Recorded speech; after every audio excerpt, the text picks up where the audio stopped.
संख्या पद्धति की दूसरी क्लास जो हम पढ़ रहे थे उसमें हमने n से संबंधित जितने फॉर्मूले थे और उन पर आधारित पिछले 10 क्वेश्चंस को हमने कर रखा था।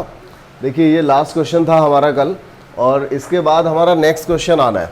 तो इससे पहले मैं आपको बता दूं, एप्लीकेशन का पिछली वाली क्लास में मैंने डिस्कस नहीं किया था, लेकिन बाद में हमने उसको डिस्क्रिप्शन बॉक्स में एप्लीकेशन का लिंक भी दिया है और एक ग्रुप बनाया है जो अभी बहुत अच्छे से एक्टिव नहीं है क्योंकि मैं खुद उस पर अभी ध्यान नहीं दे पा रहा हूँ। 1-2 दिन में उम्मीद है कि उस पर भी ध्यान दिया जाएगा। तो एक समस्या समाधान नाम से एक जो ग्रुप बनाया गया है, तो उस ग्रुप को भी आप उस ग्रुप को ज्वाइन कर लीजिए। वहाँ पर लिंक दे रखा है, एप्लीकेशन का लिंक भी दिया हुआ है। तो जो भी लिंक वहाँ दे रखे हैं उनका आप यूज़ कर सकते हैं, उस तरह से आप जुड़ सकते हैं उस ग्रुप में।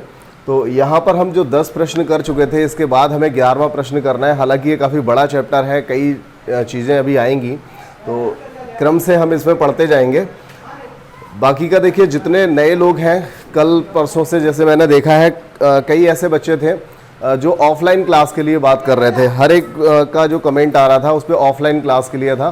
तो ऑफलाइन क्लास के बारे में मुझे बताने की आवश्यकता भी नहीं पड़ेगी, आपको खुद ही पता चल जाएगा। जैसे ही शासनादेश आएगा उसके बाद ही हम ऑफलाइन क्लास स्टार्ट कर पाएंगे। ठीक है, जैसा भी होगा फिर भी हम आपको बताएंगे, लेकिन अभी हार्डली मान के चलिए 1 से 1.5 महीना तो ऐसा रहेगा। मतलब जुलाई के मिड में आकर के उम्मीद है कि स्टार्ट हो सकता है ऑफलाइन क्लास। तब तक के लिए ऑनलाइन का जो चल रहा है उस पर अपना स्टडी स्टार्ट रखिए और अच्छे से अपनी पढ़ाई करते रहिए। तो चलिए ठीक है, फिर हम स्टार्ट करते हैं आज का 11वां जो प्रश्न है। और देखिए जो प्रश्न यहाँ पर दे रखा है, प्रश्न आपको समझ में आ रहा होगा और हमने इससे रिलेटिव एक आपको फॉर्मूला भी बताया था। देखिए प्रश्न में क्या कहा जा रहा है, 1 से लेकर के 60 तक की सभी संख्याओं के वर्गों का योगफल बताओ। इसी सवाल को ये दूसरे तरीके से लिख सकता था, 60 तक की या फिर 1 से 60, इस तरह से लिखा जा सकता था, 60 तक की सभी प्राकृत संख्याओं के वर्गों का योगफल। ठीक है, वर्गों का योग, ये भी सवाल हो सकता था। बात एक ही है इस सवाल में और इसमें कोई अंतर नहीं है क्योंकि इसे डायरेक्ट लिखा गया है और इसको थ्योरी में बोल दिया गया है। ठीक है, दोनों ही एक ही बात है। तो यहाँ पर ये जानना चाहता है 1 से लेकर के 60 तक की सभी संख्याओं के वर्गों का योग। ठीक है, और इसके लिए हम कौन सा फॉर्मूला लगाएंगे? फॉर्मूला तो हम पिछली वाली क्लास में डिस्कस कर चुके हैं। अगर कोई ऐसा है जिसने पिछली क्लास नहीं ली है तो सबसे पहले पिछली क्लास ही ले लें, उसके बाद इधर आए तो ज़्यादा अच्छा रहेगा। लेकिन इस डायरेक्ट अगर आप इस वाली क्लास को ले रहे हैं तो थोड़ा सा कम समझ में आएगा, इसलिए बेहतर होगा कि आप इसके डिस्क्रिप्शन बॉक्स में जो लिंक दिया हुआ है, सबसे ऊपर लिंक दे रखा है, उस लिंक से आप पिछली वाली क्लास को पढ़ सकते हैं। ठीक है, उसके बाद आप यहाँ तक आइए। ये हमारी दूसरी क्लास ना होकर के 2A है क्योंकि इसमें कुछ ही प्रश्न हैं जो कल वाली क्लास के, पिछली वाली क्लास के बचे हुए थे, उन प्रश्नों को यहाँ पर शामिल किया गया है। ठीक है, पिछली क्लास के कुछ बचे हुए प्रश्न हैं इसमें, तो इसको हम तीसरी क्लास नहीं बोलेंगे, ये 2A मान लीजिए कि ये 2A है और इसको हम स्टार्ट करते हैं। चलिए देखिए, यहाँ पर जो फॉर्मूला लगेगा वो n+1 2n+1/6 लगेगा, लेकिन यहाँ पर n की जो वैल्यू है वो क्या रहेगी तो आपको समझ में आ रहा होगा। जब हम 1 से लेकर के 60 तक की सभी संख्याओं के वर्गों का योग अगर हम यहाँ जोड़ेंगे, मतलब कुल मिला के संख्याएं जो रहेंगी यहाँ पर वो कितनी होंगी? संख्याएं तो 60 होंगी। जब संख्याएं 60 होंगी तो फिर n का मान कितना होगा? 60 होगा। तो n वही होता है कि जो बेसिकली हम जो संख्याएं जोड़ रहे हैं, कितनी संख्याएं हैं वो, बस वही n होता है। तो यहाँ पर हम n की जगह 60 लगाएंगे। देखिए n बराबर अगर 60 हो गया तो n+1 कितना हो जाएगा? 61 हो जाएगा। और 2n+1 कितना हो जाएगा? तो 60 का 2 गुना, मतलब n की वैल्यू जब हम यहाँ पर 60 लगाएंगे तो ये हो जाएगा आपका 121। ठीक है, कितना हो जाएगा? 121 हो जाएगा। अपॉन में 6 चल ही रहा है। ठीक है, तो 6 से काटेंगे, 6 दाही 60 हो जाएगा, 610 गुणा 121, इसका मल्टीप्लाई करेंगे, आपका आंसर निकल आएगा। ठीक है, तो ये चीज़ समझ में आ रही है। अभी तक हमने जो पिछले सवालों को पढ़ा था उसमें क्या था, पहले जो प्रश्न थे उनमें हमने क्या पढ़ा था, 1 से लेकर के, सपोज करिए उसने इस तरह से पूछ लिया, 1 से लेकर के 50 तक का या 20 तक का, 100 तक का योगफल। तो इसका जो फॉर्मूला था हम क्या लगा रहे थे, n+1/2। थोड़ा सा याद कर लीजिए, n+1/2 ये वाला फॉर्मूला हमने यूज़ करा था। इसके बाद में अगर वो सम संख्याओं की बात कर रहा था तो सम संख्याओं के लिए हमने n+1 कौन सा लगाया था, n+1 लगाया था, ठीक है, सम संख्याओं के लिए। अगर सम संख्याएं हैं तो उसमें n की वैल्यू तो वही रहेगी जितनी संख्याएं शामिल हो रही हैं, लेकिन फॉर्मूला क्या रहेगा, n+1 रहेगा, ठीक है। इसके बाद हमने कल इस पर आधारित भी, विषम संख्याओं पर आधारित भी कर रखे थे। विषम संख्याओं के लिए फॉर्मूला कौन सा यूज़ किया था हमने, n² यूज़ किया था। और एक सवाल हमने ऐसा भी यूज़ किया था, एक सवाल ऐसा भी हमने बनाया था जिसमें बीच से कुछ दे रखा था, शायद 21 से लेकर के कुछ संख्याएं थी, 21 से लेकर के 60 तक की संख्याएं, कुछ ऐसा सवाल था। तो जिसमें बीच से अगर दे रखा होता था तो उसमें हमने एक नए फॉर्मूले का यूज़ किया था। हमने वहाँ पर a+l/2 का यूज़ किया था, जिसमें n से मल्टीप्लाई करना था। तो ये हम सब बता चुके थे। अगर पिछला क्लास नहीं देखा है तो आप पीछे जाकर के देख सकते हैं, वहाँ से आपको चीज़ें समझ में आ जाएंगी, ठीक है। तो अगला प्रश्न देखते हैं क्या है।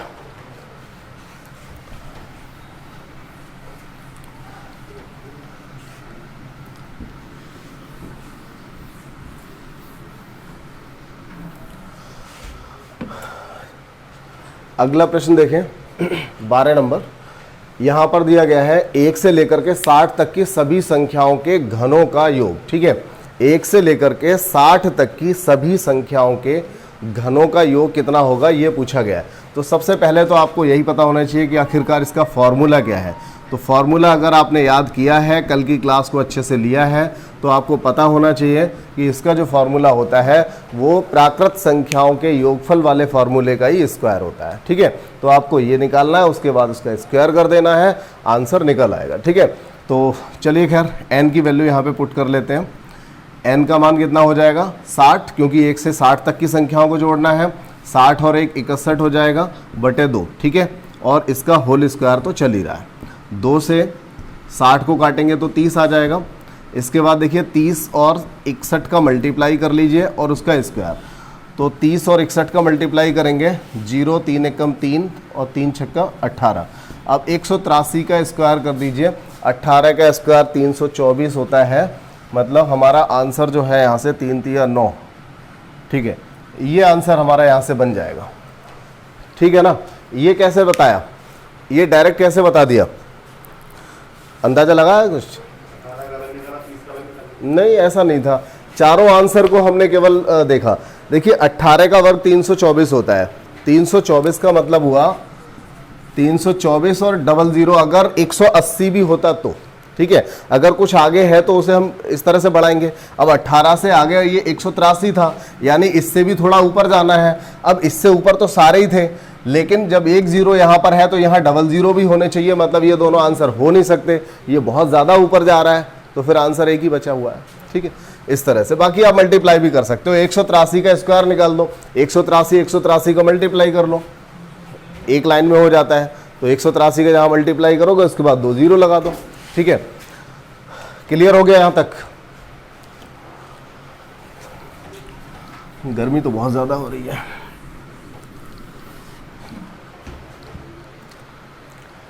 अगला देखिए 13 नंबर।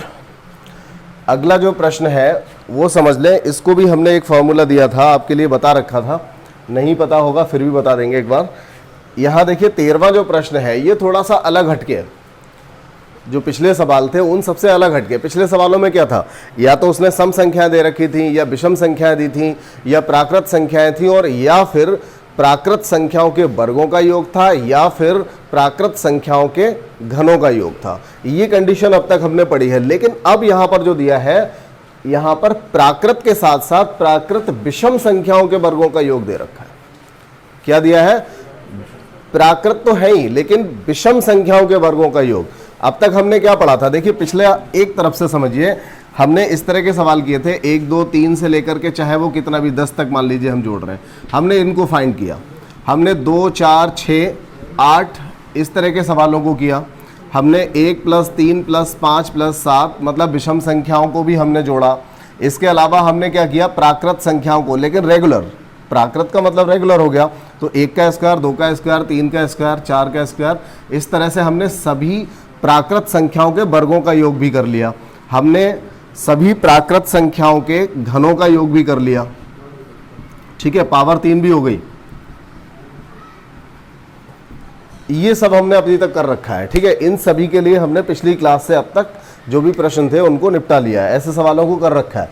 लेकिन अब जो प्रश्न आया है वो ये कह रहा है जितनी विषम संख्याएं हैं उनके वर्गों का योग करना है, ठीक है। और आगे पूछेगा, इसके बाद और एक सवाल आएगा जिसमें वो पूछेगा जितनी सम संख्याएं हैं, अभी तो उसने विषम बोला है कि जितनी विषम संख्याएं हैं उनके वर्गों का योग करना है। एक सवाल ऐसा भी बनता है जिसमें पूछा जाएगा कि जितनी सम संख्याएं हैं उन सभी सम संख्याओं के वर्गों का योग करना है, ठीक है। दोनों चीज़ें पूछी जाएंगी। तो फार्मूला मैंने बताया हुआ था पिछली क्लास में, फार्मूला आप पढ़ रखा है आप लोगों ने। तो इसके लिए हमने जो फार्मूला बताया था वो क्या था, n+1 n+2, ये ध्यान रखना है n+1, और यहाँ पर 2n+1 ना हो करके 2n+1 भी पढ़ा था हमने, जब वर्गों का योग किया तो क्या पढ़ा था, n+1 2n+1 पढ़ा था। लेकिन यहाँ पर n+1 और n+2 लगाएंगे हम इसके लिए, ठीक है। इसको अगर हम लगाते हैं तो देखिए यहाँ से क्या निकलेगा। अब यहाँ पर एक सबसे मेन जो चीज़ है वो यहाँ पर नोट करने वाली है या रटने वाली है, ध्यान रखना है, अगर ऐसी गलती कर दी तो फिर दिक्कत हो जाएगी। देखिए जनरली जो अब तक हमने सवाल किए थे उन सभी में कॉन्सेप्ट क्या था, उन सभी का कॉन्सेप्ट ये था कि 1 से लेकर के 21 तक की संख्याएं पूछी जा रही हैं, तो हम ये करते थे कि टोटल संख्याएं होंगी कितनी, तो 21 तक अगर हम विषम संख्याएं निकालेंगे तो 11 संख्याएं निकल के आएंगी। ध्यान दीजिए, मैंने आपको बताया था कि अगर 50 तक की संख्याओं की ये बात करता है तो 50 तक आधी सम होंगी आधी विषम होंगी, मतलब 25 सम 25 विषम। इसी तरह से 20 तक अगर हम देखेंगे तो 20 तक आधी सम आधी विषम, यानी 10 सम 10 विषम हो जाएंगी। और जो अगर 10 विषम हो गई तो इसके बाद में अगला नंबर क्या आता है, 21 आ रहा है। तो 21वीं जो संख्या है वो हमारी विषम कौन सी होगी, 11वीं संख्या होगी। नहीं आई बात समझ में? दोबारा देखो, जैसे 1 से लेकर के अगर हम 21 तक संख्या लिख देते हैं तो इनमें से अगर हम विषम देखेंगे तो कितनी होंगी। अब देखिए हम 21 का आधा तो कर नहीं सकते, तो 20 का आधा करके देख लेते हैं। अगर 20 तक हम देखते तो 20 तक 10 विषम निकल के आ जाती। अब इसके बाद जैसे 21 आ रहा है तो वो खुद में एक विषम है, तो क्या हो जाएगा, 11 संख्या यहाँ तक विषम होंगी। लेकिन ये कॉन्सेप्ट हमें नहीं लगाना है, ये हम पहले से पढ़ते आ रहे थे। इस फॉर्मूले के लिए, इस तरह के सवाल के लिए आपको यहाँ पर जो n की वैल्यू है वो 11 नहीं लगानी है। तो ये एक ऐसा पहला सवाल आया जिसमें अब तक जो पढ़ाया था उसका अपोजिट हो रहा है, अब तक जो पढ़ा दिया उसका अपोजिट मैं करने के लिए बोल रहा हूँ आपको। ये एक पहला सवाल आया। तो यहाँ पर हमें क्या करना है भैया, जब ये नहीं करना है तो यहाँ बहुत आसान है, बस आपको याद जरूर रखना पड़ेगा कि हमें जब भी वो विषम संख्या और सम संख्याओं के वर्गों का योग या विषम संख्याएं दी है तो इनके वर्गों का योग जब पूछेगा तो हमेशा हम क्या करेंगे, हम जो आखिरी संख्या है ना 21, तो n की वैल्यू हम यहाँ पर 21 ही लगाएंगे। n की वैल्यू क्या लगाएंगे, 21 लगाएंगे। ये नहीं देखेंगे कि 21 तक कितनी विषम संख्याएं हुई, ये नहीं देखेंगे। क्या करना है, n का मान हमें क्या लगाना है, जो आखिरी संख्या है बस वो लगाना है, ठीक है, एकदम परफेक्ट है। अब देखिए n की जगह 21 लगाया तो 21 और 1 कितना हो गया, 22, 21 और 2 कितना हो गया, 23। बहुत ही अच्छा सवाल है, क्रम से ही संख्याएं चलती चली जाती हैं, 21 22 23, बस ऐसे लिख दो, एक एक ही तो जोड़ना है। n में इसमें एक जोड़ा, यहाँ पर एक और जोड़ दिया, अब नीचे आ गया 6। 3 से काट लो, 3 दूनी 6, 3 सत्ते 21, 2 से काट लो इसे 11। अब देखिए 11 सत्ते 77 हो गया, गुणा 23, इसका मल्टीप्लाई कर दो, 3 सत्ते 21 हो जाएगा, 3 सत्ते 21 हो गया। इसके बाद देखिए 3 सत्ते 21, 7 दूनी 14, 21 और 14 और 2 7, ठीक है। बस वही मैं देख रहा था, मैच करा ऊपर से कि इसमें 7 1 वाला आंसर ही आएगा, नहीं ये आ रहा होगा। लास्ट का सेकंड लास्ट देखो ना, यहाँ पर क्या आ रहा है, अगर हमारा आखिरी अंक 1 आया तो 2 आंसर यहाँ पे नजर आ रहे हैं, आखिरी अंक 1 आने पे 2 आंसर नजर आए, लेकिन सेकंड लास्ट जो अंक है वो हमारा जब 7 आ रहा है तो इसका मतलब पहला आंसर हो जाएगा यहाँ पे, ठीक है। तो अब बात आ गई समझ में, क्या करना है ऐसे सवाल में, जो आखिरी संख्या है n की वैल्यू हमें उतनी ही पुट करनी है, ठीक है। क्या हुआ प्रेम शंकर, कैसे उदास बैठे हो, समझ में आ गया, ठीक है। आगे बढ़े फिर। क्लास जो थी पिछले दिन लगभग 1 घंटे की हो चुकी थी, इसलिए उस क्लास को वहीं पे ड्रॉप किया था। तो इसमें बहुत ज़्यादा प्रश्न नहीं थे, 4-5 ही प्रश्न और बचे थे। अब देखिए क्वेश्चन नंबर 14 नंबर देखिए, कुछ वैसा ही सवाल लग रहा है जो हमने पीछे किया। पिछले सवाल में हमने क्या किया था, विषम संख्याओं के वर्गों का योग निकाला था, लेकिन यहां पर जो पूछा है सम संख्याओं के वर्गों का योग पूछा है। क्या पूछा है? सम संख्याओं के वर्गों का योग पूछा है। अब जब सम संख्याओं के वर्गों का योग पूछा है तो इसके लिए भी कोई ना कोई फॉर्मूला होना चाहिए। हालांकि हमने फॉर्मूला बता दिया है पिछली क्लास में, अगर नहीं ध्यान है, नहीं पढ़ा है तो आप समझ लो कि जो हमने विषम संख्याओं के लिए फॉर्मूला लगाया था वही फॉर्मूला हम सम संख्याओं के लिए भी लगाएंगे। ध्यान ये रहना चाहिए, शर्त ये होनी चाहिए कि वो संख्या विषम का वर्गों का योग हो या सम संख्याओं के वर्गों का योग हो। सम संख्या या विषम संख्या दोनों ही कंडीशन में हम फॉर्मूला एक ही लगाएंगे, n+1 n+2/6। ठीक है, यही फॉर्मूला लगेगा। लेकिन इस बार n की वैल्यू क्या लगेगी? इस बार n की वैल्यू क्या लगेगी? देखिए 20 तक की टोटल संख्याएं हैं, इसमें अगर हम सम देख रहे हैं तो सम संख्याएं कितनी मिलेंगी? 10 मिलेंगी। तो क्या n की वैल्यू 10 लगेगी या फिर n की वैल्यू विषम वाले सवाल की तरह आखिरी वाली लगेगी? क्या लगेगा इसमें? 10 या आखिरी वाली? आखिरी वाली लगेगी। बिल्कुल ठीक है, मतलब विषम और सम में एक ही कॉन्सेप्ट है, आपको कुछ अलग से नहीं समझना है, एक ही तरह से दोनों सवालों को करना है। और n की वैल्यू हमें क्या लगानी है? 20 ही लगानी है। तो 20, 21 और 22, सोचना ही नहीं है, यही होना है, एक एक बढ़ना है बस। यहाँ पे 6 आ जाएगा। 3 से अगर हम काटेंगे तो 3 7 21, 3 दूनी 6 और 2 से काट लो इसको 10। ये हो गया 70 गुणा 22। 0 7 दूनी 14, 7 दूनी 14 और 1 15। देखिए 1540 कहीं आपका आंसर मिल जाएगा। अब बताइए, ये समझ में आ गए? अच्छा, इसके अलावा कोई और भी सवाल बन सकता है क्या इसमें? सारे सवाल तो हो गए। अगर बीच से कहीं पूछता है, जो पिछले सवाल थे उनमें हमने a+l वाला फॉर्मूला बता ही दिया। ठीक है, कर लेंगे फिर इस तरह से। अच्छा, अगर मान लो उसने ये दे दिया 11 का स्क्वायर, 12 का स्क्वायर, 13 का स्क्वायर और 20 का स्क्वायर, अब क्या करेंगे? या a+l लगा दें? a+l भी तो लग जाएगा इसमें, लग जाएगा? कैसी बातें कर रहे हो? a+l कैसे लग जाएगा? कल ही तो बताया था a+l वाला फॉर्मूला हम तब लगाते हैं जब समांतर श्रेणी बन रही होती है, जब उनकी संख्याओं के बीच का अंतर बराबर होता है। इसका स्क्वायर करोगे 121, इसका करोगे 144, ये 169। कौन गारंटी ले रहा है कि इनके बीच का अंतर बराबर होगा? जब अंतर बराबर नहीं तो a+l वाला फॉर्मूला भी नहीं। फॉर्मूला कब लगेगा? जब अंतर बराबर होगा। तो वर्गों में नहीं लगेगा, सम में लगेगा, विषम में लगेगा, प्राकृत में लगेगा, ना वर्ग में लगेगा ना घन में लगेगा। तो अगर ये सिचुएशन बनती है तो आपको क्या करना पड़ेगा? 1 से लेकर के 20 तक का पहले निकालो। अब हमने जब 1 से लेकर के 20 तक का निकाल दिया, लेकिन हमें जरूरत कितनी थी? 11 से लेकर के 20 तक, यानी कि 1 से 10 तक का हमने इसमें फालतू निकाल दिया। तो 1 से 10 तक का क्या करेंगे? घटा देंगे। तो 1 से 20 तक के वर्गों का योग निकालो, उसमें से 1 से 10 तक के वर्गों का योग माइनस कर दो। ठीक है, ये जरा से सवालों पे, जो 4-6 बड़े सिंपल से सवाल होते हैं, इन पे पूरी क्लास ये बन गई। तो इसमें गलती मत करके आना, आप किसी कीमत पे गलती नहीं होनी चाहिए। ठीक है, एक सवाल देखिए और है, एक सवाल और है, ये किताबों में भी मिल गया होगा, लेकिन आज से लगभग 10 साल पहले मेरे खुद के एग्जाम में एक बार एक सवाल आया था, वो सवाल भी मैंने यहाँ पे रखा हुआ है। अरे कहाँ गया सवाल भैया?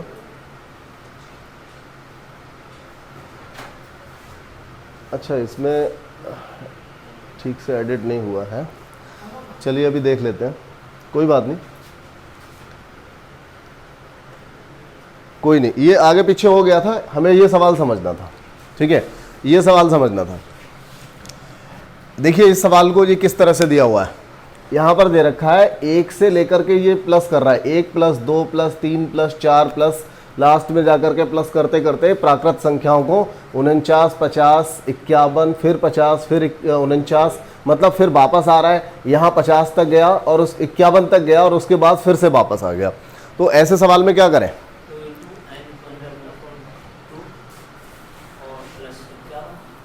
सही है, ये भी लगा सकते हैं, माइनस भी कर सकते हैं 51। कर सकते हैं, हाँ कर सकते हैं। n का मान 51 लगाएंगे तो कर सकते हैं।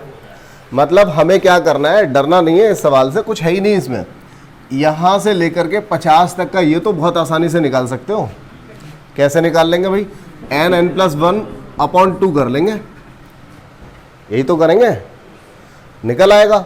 अच्छा, और 50 से लेकर के 1, भैया बात तो एक ही है, दुगना कर दो, और दुगना जैसे ही करोगे तो क्या होगा, 2 से 2 कट जाएगा, n+1 बचेगा, n+1 ही तो बचेगा भैया। 1 और 1 2 हो जाएगा, 2 और 2 4, 3 और 3 6, इस तरह से 50 और 50 100, मतलब ये 100 तक की सभी सम संख्याएं बन जाएंगी। जैसे फॉर्मूला जो बन रहा है उसके हिसाब से अगर समझो तो हमें करना क्या था, 1 से लेकर के 50 तक का हमें टोटल करना था, और 1 से 50 का एक बार नहीं 2 बार करना था, क्योंकि इधर भी तो 1 से 50 है, ठीक है। तो उसी का दुगना किया तो मजा आ गया, 2 से 2 कट गया, n+1 ही तो बचा। इसके बाद एक ही संख्या और बची हुई है, वो हमें और जोड़ देनी है इसमें। अब ये इससे ज्यादा सिंपल सवाल क्या लोगे, एकदम सिंपल हो गया। n की वैल्यू यहाँ पर, अब n की वैल्यू हम क्या लगाएंगे भाई, 1 से 50 तक की तो बात कर रहे थे हम, उसी का तो हमने दुगना करा था, तो ये हो जाएगा 50 51 प्लस 51, 50 और 51 का मल्टीप्लाई कर लो, 0 5 एकम 5, 5 पंजे 25 प्लस 51, तो 2550 में अगर 51 जोड़ेंगे, अच्छा इसका आंसर भी गलत छपा हुआ है, चलिए कोई बात नहीं, तो ये आ जाएगा 2601। ये ना कहीं सवाल दूसरी जगह भी रखा हुआ है, एडिटिंग में कहीं हुआ है गड़बड़, चलिए कोई बात नहीं। ये अगर इस तरह का सवाल आता है तो आप कर सकते हो। 1 से लेकर के उसने किस तरह से पूछ लिया, 1 से लेकर के 50 51 तक गया और उसके बाद फिर से वापस आ गया, तो ये वाले आंसर तो गलत ही थे, ठीक है, ये वाले आंसर गलत थे। 1 से लेकर के 50 तक का 51 तक का टोटल करना, उसके बाद में फिर से वापस 1 तक का करना है, तो वो उसी को डबल पूछ रहा है। मतलब हम 1 से 50 तक का एक बार करें, फिर 1 से 50 तक का करें, या फिर उसका दुगना कर दें। तो 1 से 50 तक का टोटल करने के बाद दुगना कर दिया, 2 से 2 कट गया, मतलब ये जो निकल के आएगा ये 1 से 50 तक की संख्याओं का योगफल जो आएगा उसका ये 2 गुना होगा। भाई ये क्या है, ये 1 से 50 तक की संख्याओं का योग हो जाएगा, और इसका अगर हम दोगुना कर देते हैं तो ये हो जाएगा 1 से 50 तक की संख्याओं के योगफल का दुगुना, और उसके बाद सिर्फ एक ही संख्या तो बचेगी 51, उसको अलग से जोड़ दो, बिल्कुल सेपरेट उसे जोड़ दो इसमें, तो आंसर हमारा क्या आ जाएगा, 2601 आंसर आ जाएगा, ठीक है। संजीव देखो इसे, ठीक है। तो ये क्लास इतनी रहेगी। अब इसके बाद जो तीसरी वाली सेपरेट जो क्लास बन रही है वो किसी और बेस पे बनेगी, मुझे ऐसे पता भी नहीं है क्या इसमें शेड्यूल रखा गया है, ठीक है। चलिए ठीक है।